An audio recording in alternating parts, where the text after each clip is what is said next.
ஓம் கணபதி திருவண்ணாமலை கிழக்கு கோபுரம். கணபதி என்றே காரியம் செய்தோம். ரிஷபராசிக்காரர்களுக்கு 2025 கேது பயிற்சி தொழிலில் நல்ல மேன்மையை கொடுக்கும். அதே சமயம் அவர்கள் உடல்நிலை மற்றும் தாயார் உடல்நிலையில் சில பாதிப்புகளை சந்திக்கலாம். மேலும் இந்த நட்சத்திரத்தில் உடைய குழந்தைகள் படிப்பில் கவனம் தேவை. இதற்கு பிள்ளையார் வழிபாடு சிறந்த தீர்வாகும். சிவசக்தி விநாயகா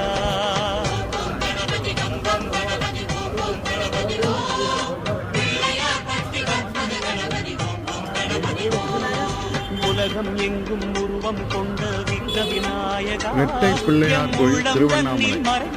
திருவண்ணாமலை கிரிவலத்திற்கு முன் இந்த இரட்டை பிள்ளையாரை வணங்கி செல்ல வேண்டும்.